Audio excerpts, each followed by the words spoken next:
Olá pessoas, tudo bem com vocês novamente? Aqui, professora Jaciara trazendo a parte 2 do nosso podcast sobre introdução à literatura.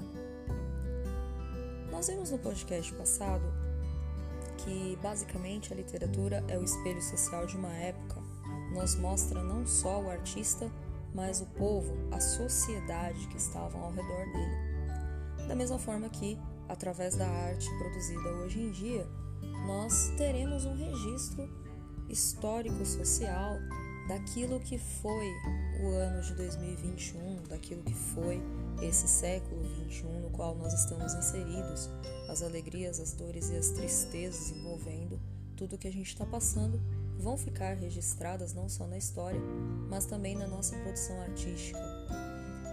Nós vimos também que a literatura ela tem por base, ali como seu fundamento principal, uma necessidade de ser estética, o ato de escrever com intenção estética. Então o autor da literatura, ele não está focado em informar, em instruir.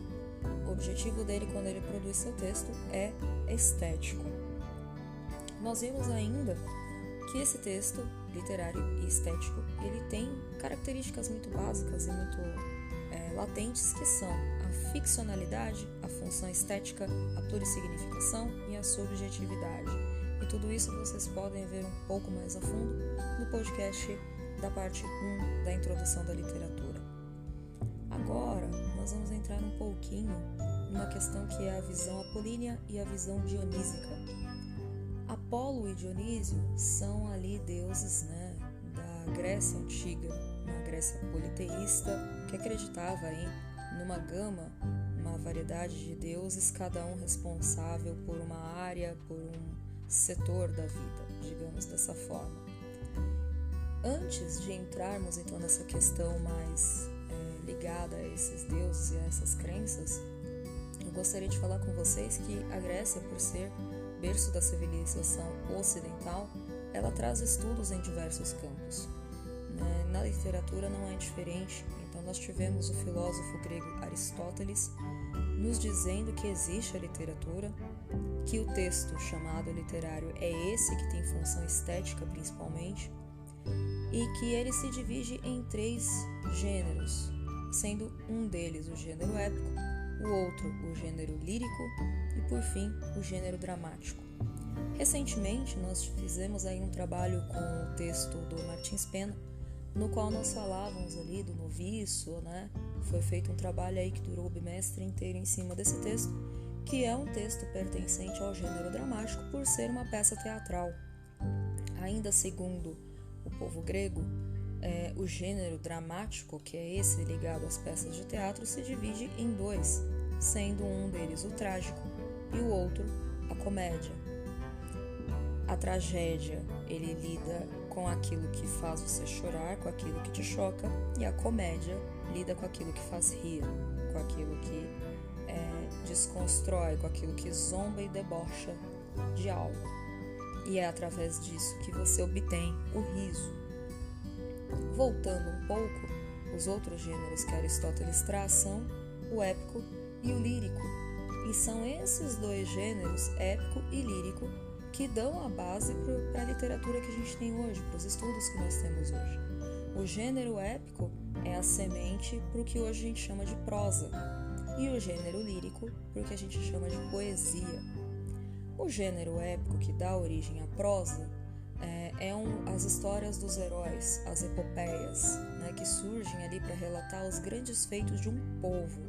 Então não vinham relatar a vida de uma pessoa individual, a história de um personagem, mas através desse personagem você tem um retrato de uma civilização, como no caso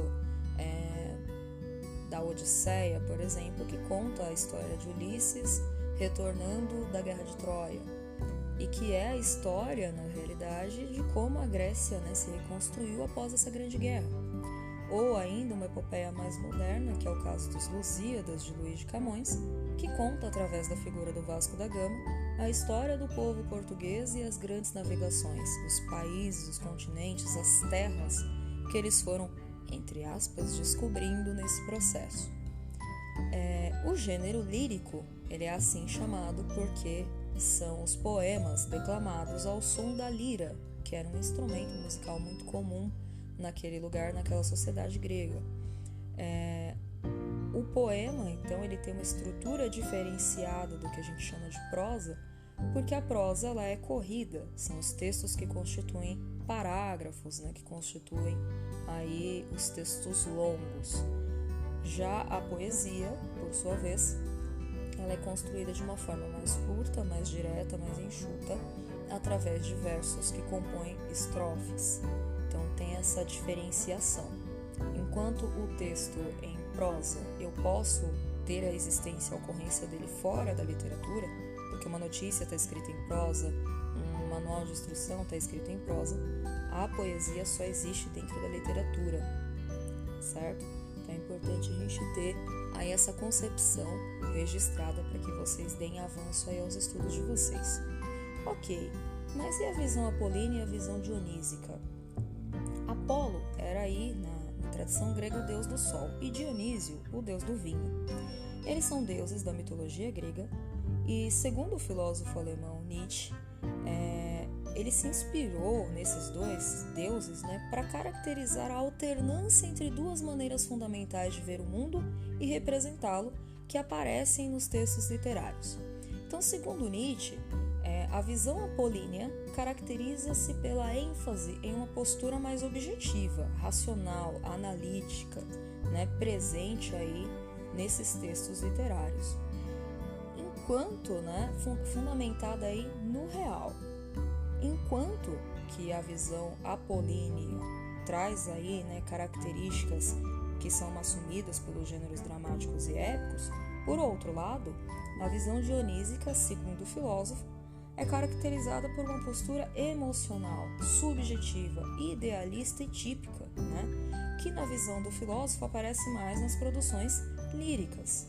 Então, a apolínea contamina mais o dramático e o épico, enquanto a dionísica está mais presente aí no lírico. Como assim? Vamos refletir. Eu falei para vocês que o dramático é a peça de teatro, né? E essas peças se dividiam aí entre comédia e tragédia, sempre pautados na representação da realidade. Então, um rei, uma rainha, um político, um famoso, né, uma pessoa conhecida ali na cidade, eu vou retratar a vida dessa pessoa, ou de modo caricato, debochando, fazendo comédia, ou de modo a apresentar de alguma forma aí alguma tragédia, expondo, né, uma corrupção, uma situação social desagradável. Enquanto que o épico relata a vida de um herói que representa todo um povo. Lembra do que eu falei, que existe uma diferença entre o fantasioso e o ficcional? Eu estou tanto no drama quanto na épica fazendo ficcional. Não preciso necessariamente estar contando a vida de alguém real que existiu.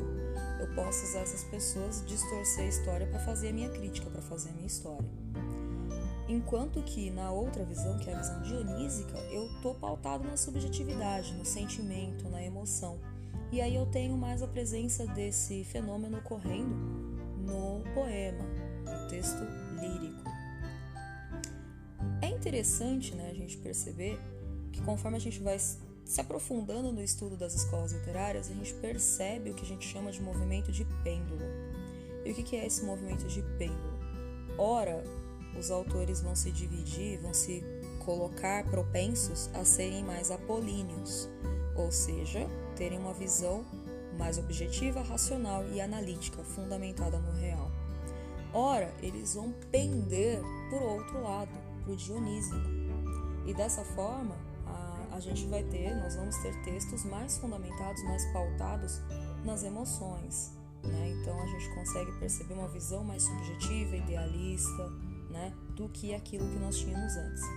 Esse movimento fica claro quando a gente estuda as escolas. Como eu já citei para vocês em outra ocasião, nós temos, por exemplo, o barroco, que é mais subjetivo, é mais dionísico, enquanto o arcadismo é mais apolíneo. Aí a gente volta para o dionísico no romantismo, que é justamente onde a gente vai entrar agora. Uma visão idealizada das coisas, subjetiva das coisas. E na sequência a gente avança para o realismo, que junto do parnasianismo e do naturalismo, que ocorrem todos ao mesmo tempo, são muito mais apolíneos, são reais. O nome já diz realismo, né? Aquilo da forma que é na realidade. Então é importante a gente sempre observar esse movimento de pêndulo que antes mesmo da concepção de escolas literárias já era preconizado, já era concebido, certo? Para finalizar, então já nos estudos modernos da literatura, a gente começa a separar esses movimentos em escolas literárias. Então as principais, as tradicionalmente estudadas por nós são trovadorismo, quinhentismo, classicismo, barroco, arcadismo, romantismo, realismo, naturalismo, simbolismo, parnasianismo, modernismo e pós-modernismo, que é a contemporaneidade, são os dias de hoje.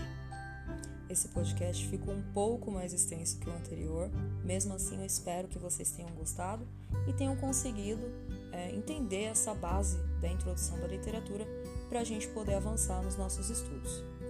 Eu vou gravando outras coisas conforme o tempo for passando para auxiliar a gente aí nesse avanço. Beijo grande, galera. Boa noite. Tchau, tchau.